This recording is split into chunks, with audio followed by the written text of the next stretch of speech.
lovelies, welcome back to my channel. I'm Stephanie with Chubby Girl in the World, and today I have the top 10 things I have learned in my 36 years on this planet. If you don't know, I turned 36 on December 7th, and so I tried filming this video earlier, actually before then, and tried to post it, but I did it with my brand new camera, and I apparently don't know how to YouTube with cameras. I filmed on my phone for forever, but anyways, I lost the footage, and so I'm redoing this for now. I think it's the third time. So I'm just doing it on my phone, so it's not gonna look any different until I figure out the whole camera sitch. So without further ado, here are the top 10 things that I have learned in my 36 years. 1. Genuine friendship can look different for different people, meaning that I am the worst person in the world to remember our Saturday Zoom calls, or I might have to reschedule our brunch at the last minute just by the nature of my work, my business, all of those things. It doesn't mean that I don't care or value you. It's just that that's my life and that happens. Also, if it is not right in front of me, I am terrible at remembering it. If it's not in my phone, if it's not an emergency, I don't know about it. I don't remember it. Terrible at maintaining correspondence. But if you call me and we are friends and you need me to help you bury a body, I will be on the next plane. Obviously that's metaphorical, not literal. Or is it? If you know me, you know. 2, humility is key. You never know who is watching or what doors they can open. So I've had this go both ways, where I have been mistaken for an intern when I was the senior member of staff in the room and asked to get coffee.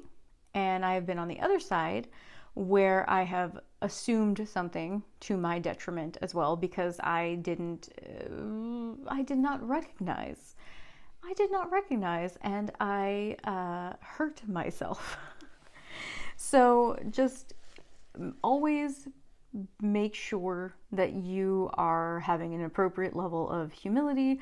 If you don't know something, ask for clarification, it's always better to do that.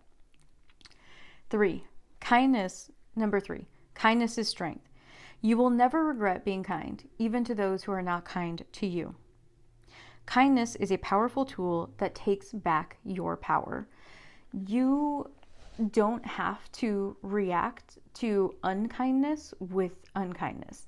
You are allowed to react to people trolling you or being just basic douches with kindness, because any kind of lashing out, any kind of sometimes it's a symptom of somebody feeling insecure or feeling bad about themselves. And I've had many a times where someone will be saying something to me that's not very kind, not very nice, and my reaction is one of empathy to say, not always, but sometimes, to say like, oh, what's going on? That's not like you. That's usually, you're not like this. What's happening?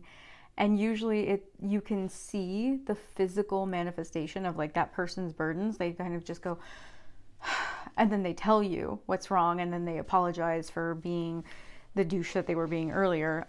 Usually it's a manifestation of, a bunch of other things, and it's just the only way that they know how to react.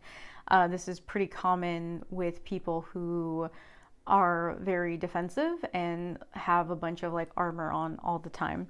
But it can happen, with lots of different people. But kindness is strength, and don't ever let anyone tell you any different. Number 4, you are the main character of your story. And if you don't like the story, get thee to the editing board.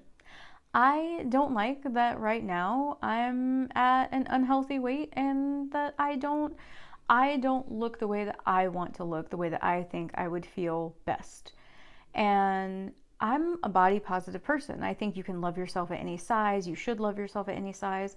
But I also think that we have to respect each other's decisions to want to either lose weight or not lose weight. And yeah, I'm in 2021, I'm going to the editing board. There's a lot of other things about myself that I want to change too, like being someone who probably spends too much money and being someone who isn't as consistent as they should be. So those are two really important things that I want to change and things that I think are holding me back from being my best self. But yeah, get to the editing board. Number 5, life is short. Eat the cake, kiss the boy, the girl, the they, and live a sparkling life. You won't regret it.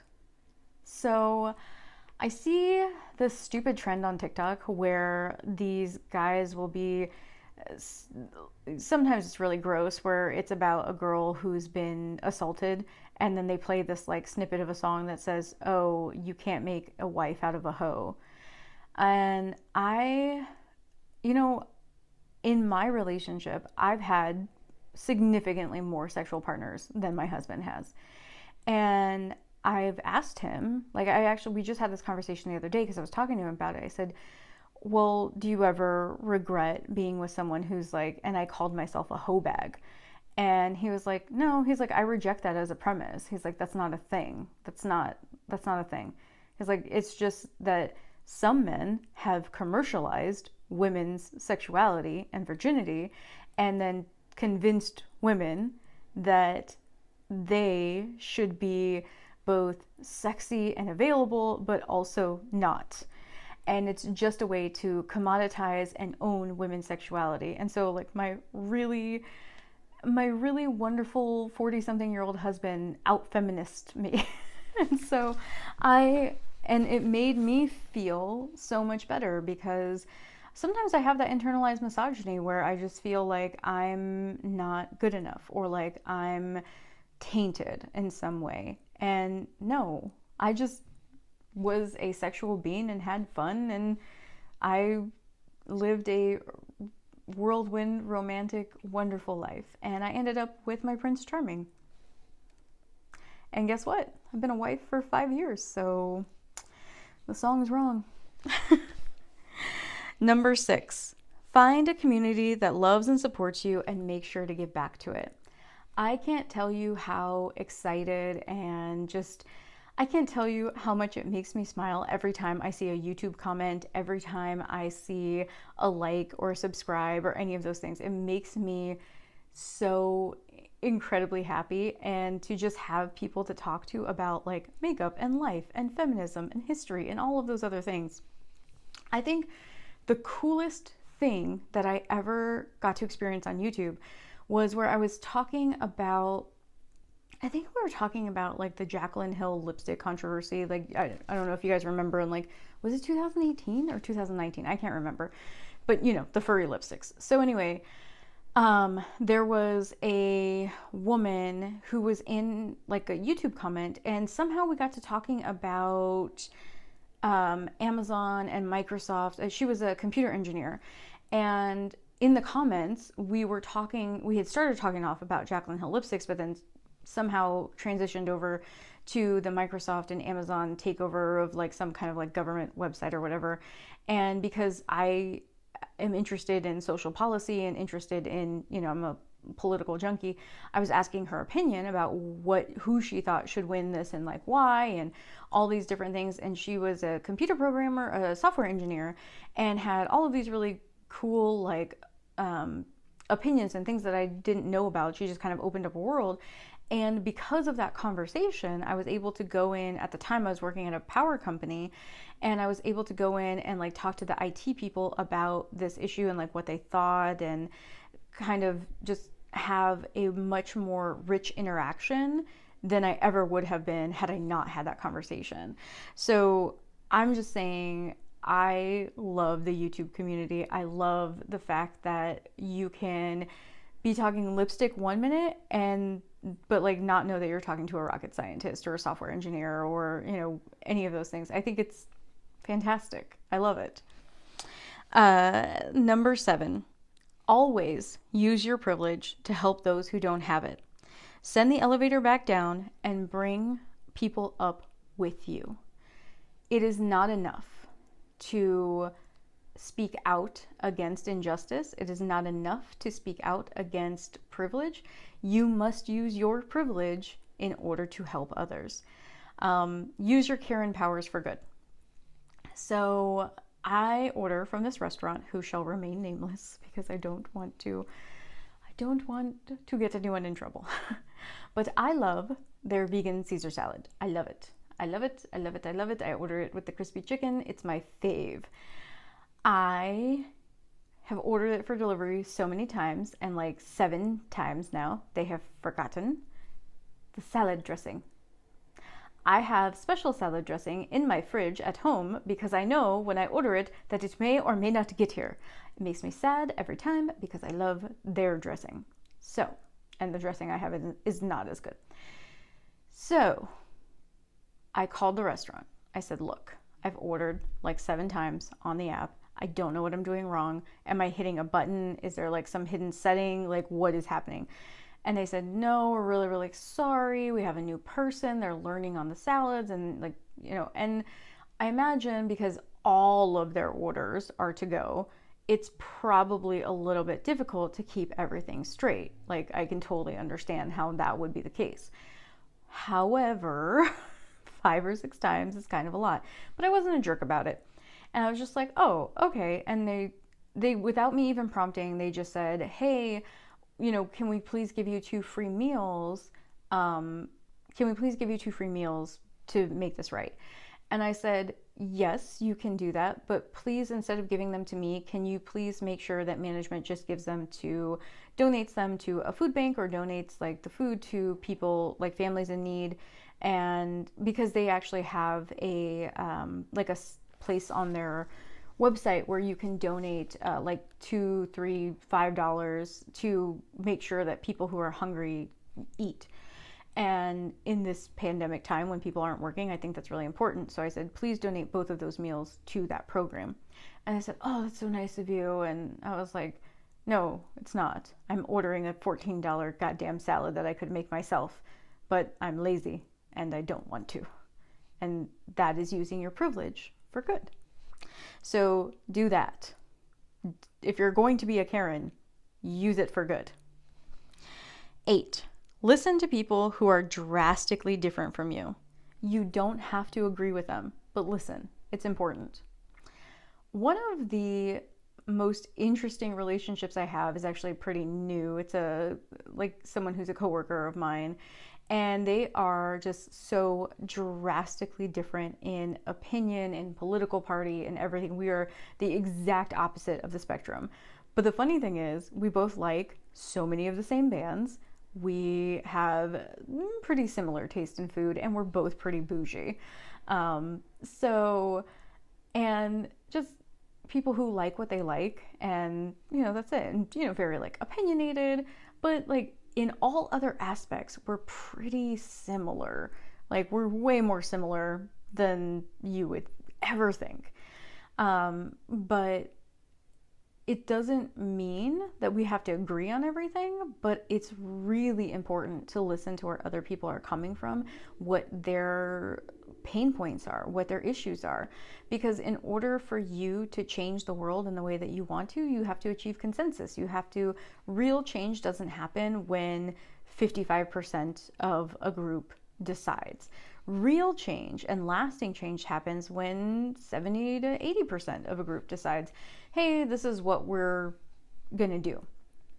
And in order to bring those people along, you have to understand what motivates them. You have to understand what scares them.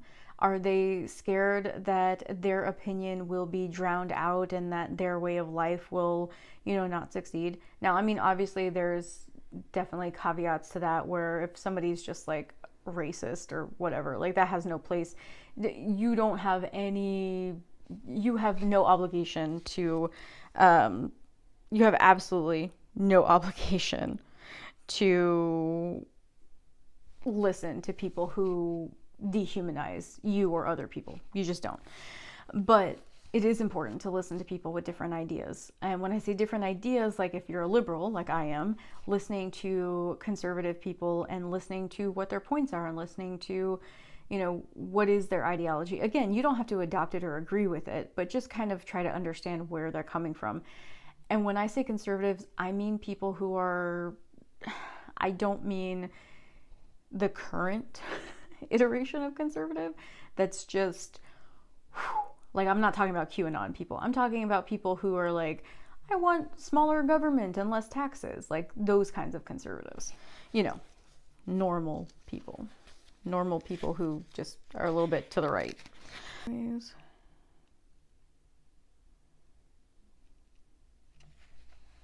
9. Always, always say yes to travel when you can. Go new places, meet new people, experience cultures you otherwise wouldn't. The world is so amazingly wonderful. Also, remember to do your research before you go and make sure you know the do's and don'ts of the local customs and cultures. I think that the biggest antidote to bigotry, racism, hatred is travel, because it's very hard to hate someone when you are experiencing and immersed in their culture, and you're learning all of these different new wonderful things about the world, about different people. And I think that if more people did that, it would solve so many of our issues. And I know that Europeans look down on Americans for not traveling internationally. The truth is that our country is so diverse and so huge that from state to state, it's like going from France to the UK to Italy. There's so many different kinds. Like New York is drastically different than Kansas. Kansas is drastically different than Montana and Louisiana and all of those places. So even though Americans don't travel a lot internationally, I mean, right now we can't, but even before this, we didn't. It's very expensive. Most Americans don't have paid vacation. A lot of them don't. It's not mandatory here in the US like it is in a lot of places in Europe. So that's why. But I do feel like travel is the one thing that we can really push for and do that will make the world a better place. Number 10. And I feel like this is the most important one. Never let anyone else decide your worth. You get to decide if you are strong. You get to decide if you are beautiful or brave. No one else gets to define you, and no one can make you feel inferior without your consent. That was Miss Eleanor Roosevelt, that last part.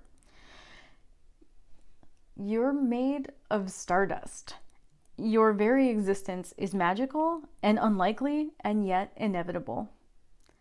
Please remember that your spirit and energy are forces to be reckoned with, and if you ever need your crown straightened, you know where to find me.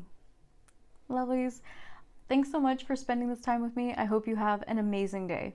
I'm off to Target. Bye.